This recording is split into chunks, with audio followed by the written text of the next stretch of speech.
Ashama kabajamtoota jaalatamtoota maatii iftuu bariituu nageenya jaalala raarri waaqayyoo kallattii gola qixa mana isin turtanitti isiniif haa baay'atu. Obboleewwan kiyya qaqqaalii gaggaarii akkam turtu fayyaa nagaa keessanii ani nagaadha galata waaqayyoo haa ta'u. Warroonni dura maatii kaayyoftuuf taatanii jirtan asumaan kottaa maatii iftuu bariituu biif maatii ta'aa isiniin jedha. Mucattiin kun haaraadha. Reefil kan buqqifatti jajjabeessuu hin dagatinaa isiniin jedha obboleewwan kiyyaa. Baga geessan marii Kirismaas isiniin jedheen jira. Ayyaana nagaa, ayyaana gaarii kan gammachuu kan badhaadhina isiniif haa ta'uun isiniin jedha. Warri giiftiin shaanxaa isin guutee jiru, warri uffanni birriin wanti hundi jechuudha giiftarii taatanii jirtan hundi keessan baay'ee gammaddan isiniin jedha. Yaa ayyaana kana irratti kennaa garaa garaatu namaaf kennamaa. Uffanni namaaf kennama, laaptooppiin namaaf kennama, bilbilli namaaf kennama. Nama kinoo akka carraa ta'e laaptooppii argadheen jira.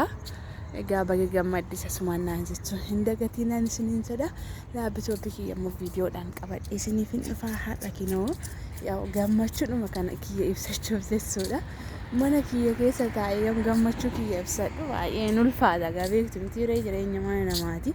Laaptooppii giiftii naafaa kennan iyyuu malee sirriitti iyyaa akkaniyyee gammachuu kiyya ibsadhu. Daangaa jiraamotii reega baay'ee tokko wanti firii namaaf hin kennu waan ta'eef amma kinoo bakka kana keessa gadi bahee gammachuu kiyya ibsataa jira. Yaa waaqayyo waggaan keessa galanni siif haa ta'u. Mucichas nuuf laatteetta. Innis nuuf dhalateera. If addunyaas nuuf ta'eera.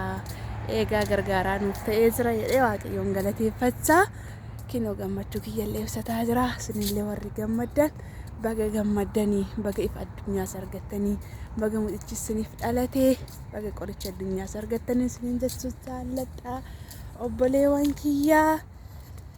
Egaa asumaan iyyee gammachuu kiyya kana kompiitara kiyya jechuudha laaptooppiin naa kennamee jira. Meeqan keessan iftuun sobdaa akkamiin madaamii laaptooppa siif kennitan jechuu dandeessu. Yoo kanaafiyyuu keer inshaallah yeroo muraasaa booda viidiyoodhaan isiniif qabadheen dhufa. Laaptooppii yeroo jalqabaatti yeroo hin qabadha waan ta'eef itti barreessuullee hin beeku, kilik gochuullee hin beeku, seef gochuullee hin beeku waan ta'eef nin baradha. Ergan baradhee booda as baaseen dhufa jechuudha. Odoon viidiyoon qabadhee dhufe yookaan wayii seef godhinaan jettu. Kanaaf salphachuun barbaadu qaana waan hin barbaanneef baradhee aktiif ta'ee laaptooppii kana isinii qabadhee dhufu yaadaan jira waan hundaaf iyyuu.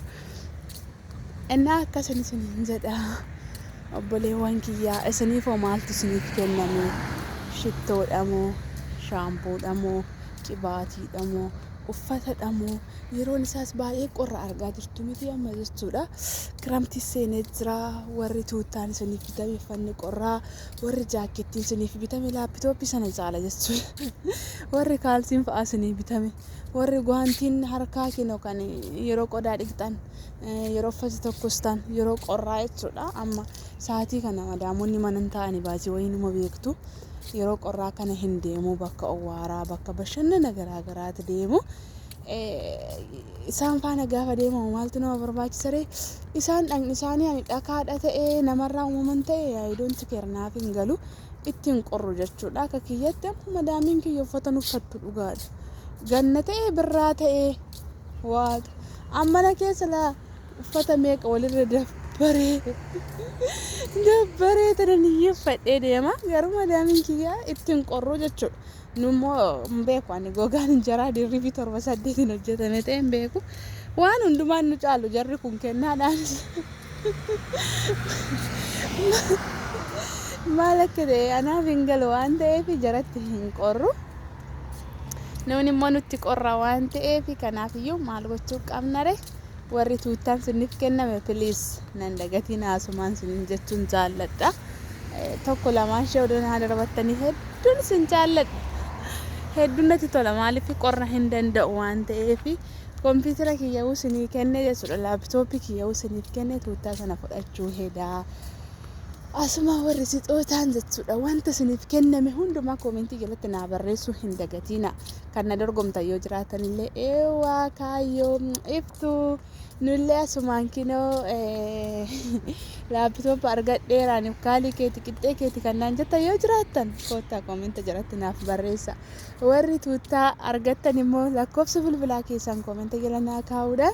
Tuuttaa fi laaptooppii wal jijjiirraa jechuudha haala salphaa ta'een maaliif anamma sa'aatiin guyyeroo qorraati waan ta'eef baay'eetu qorra ani qorra hin danda'u waan ta'eef laaptooppii fadheen deema maatti godha bilbilaan fayyadama yuutuuba yoo ta'e laaptooppa sana ani immoo isiniif kennee tuuttaa sana fudhachuu heeda akkasuma kaalsiillee warri argattan kana malee jechuudha qaaqumbaa boorsaa garaagaraatti namaaf kennu madaamonni guyyaa kirismaasii jechuudha.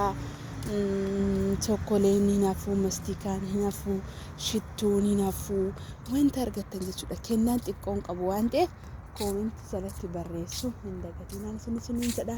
Kennaan akkasitti dabarfama ayyaanni kirismaasii argitaa jirtuu malee akkatti faa jedhee manni namaa bittinsadhee kan inni dabarfamu ani karaarra deemaan jira. Kun maaliif saree ayyaanicha ibsaa jechuudha. Gammachuu ayyaanicha amma tan jara kanatti ijoo jedhee ol goree jechuudha. Giiftiif naaf kennu jechuudha. Angini giifti moo san argadhe galateeffachuu deemaa jira waan ta'eef. No, she not it, never. Don't worry. She not it. Don't worry. Ena akkasii kinoo la karaarraa illee koottu nyaadhu iftuudhaan jechaa jiru. Ani immoo maalan jedheeni ayyaana waan ta'eef mana keenya iyyuu quufatu jira. Nuyyuu nama bakkee dhawaamne nama laatutti jira waan ta'eef lakki jedheen didee isiniin jedha.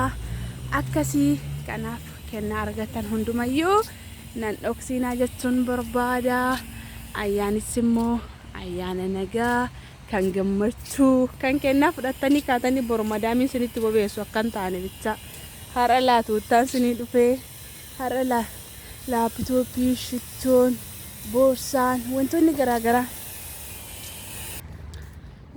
garaagaraa isiniif kenname jechuudha. Wanni isin bohaarsu kuulii fa'a lippistikii fa'a warri argattan jira matiree wanti sodhoskaa waan baay'eetu jira bar hunda haasa'uun barbaadu.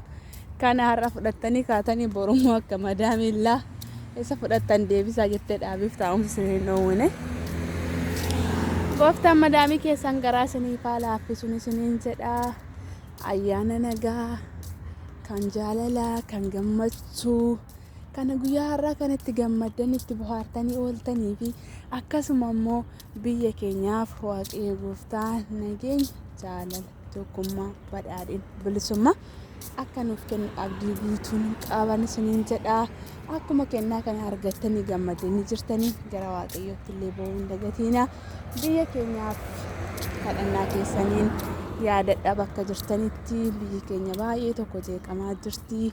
Haalli biyya keenyaa baay'ee nama gammachiisu, baay'ees boqonnaa namaaf hin laatu, baay'ees aara galfii namaaf hin kennu waan ta'eef isin buleewwan kiyyaa daraa biyya keenya akka hin daganneen isiniin jedha.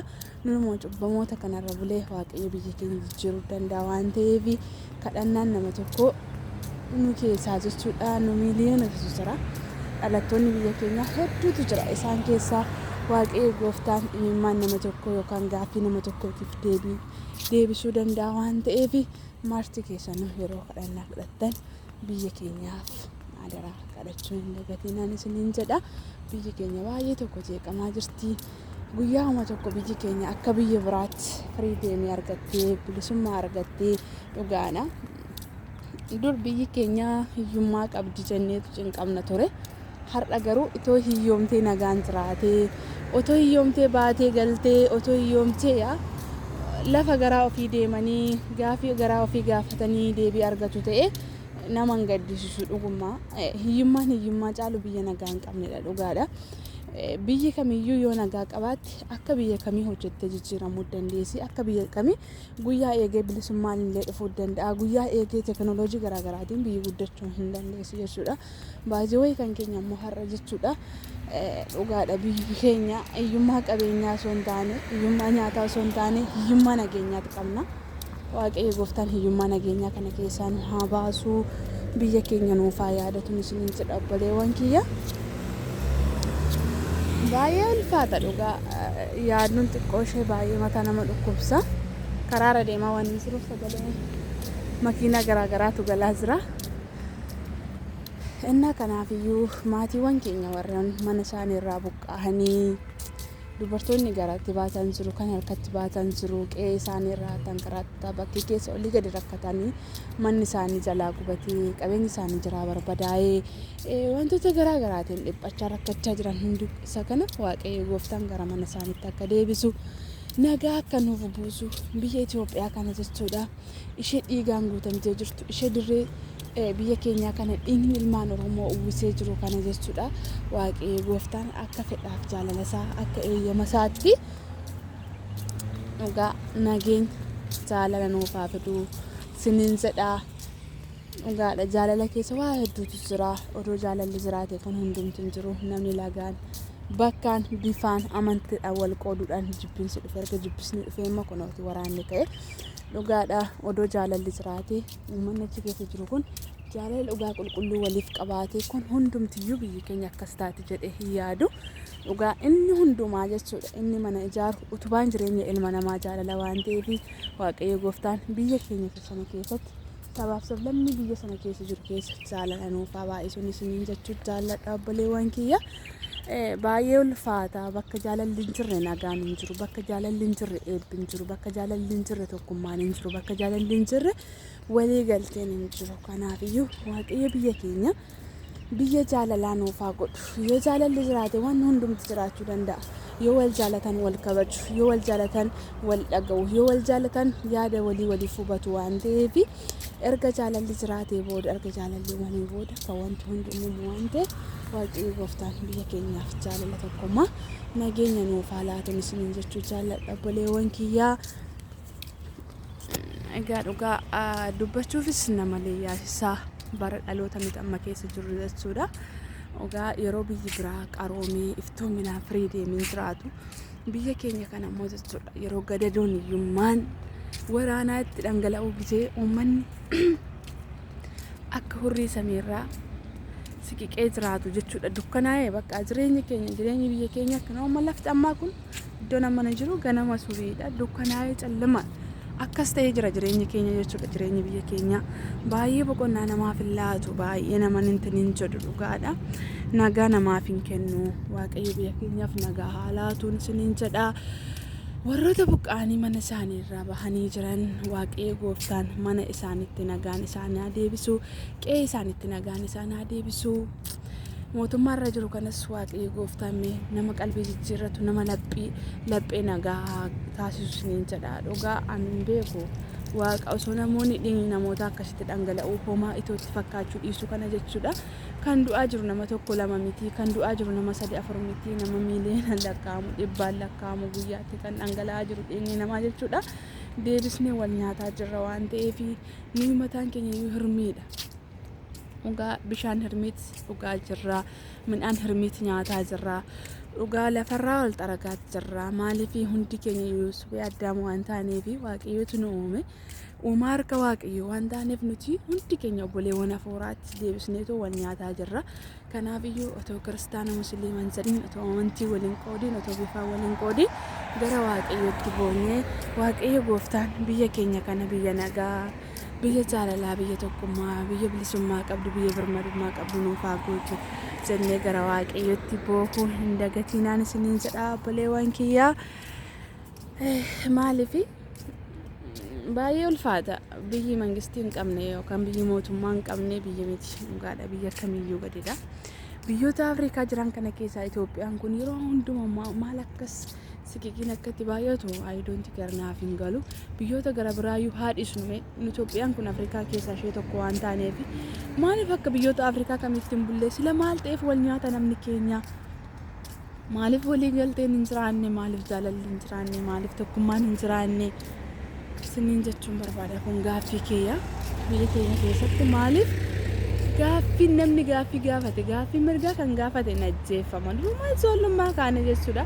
odoo hiriira nagaa bahanii gaaffii mirgaa gaafatanii eessa jiru mana hidhaa galuu kaayettuma jechuudha wantoota garaagaraa irratti ta'a waan ta'eef isaan kana maaliif ta'a biyya keenya irratti sila maal ta'eef inni jedhamu gaaffii natti uumanaa yeroo hedduu jechuudha maaliif biyya keenya waan biyya biraa caaltee hin qabdu dhugaadha iyyummaan isaa ta'u maaliin biyya kamiin adi jirti garuu yeroo hundumayyuu qormaan irratti baay'ata biyyittii kana jechuudha gufuuwwan garaagaraa irratti baay'atu sila maal ta'eef kan jedhu anaan gaaffiitti natti uumaa obboleewwan kiyyaa dhugaa dubbachuuf yoo ta'e jechuudha egaa waan jechaas nama leeyyaas hanqisiisa waan jechaas nama fuulduraa balleessaa dhugaa dubbachuuf yoo ta'e maaliif biyya qabna jennee biyya hin qabnu jechuufi bosoqqee miti lafarraan biqillee raammoo miti dhoqqee keessaa hin baane biyyatti dhalanne biyyatti waamamnu qabna dhugaa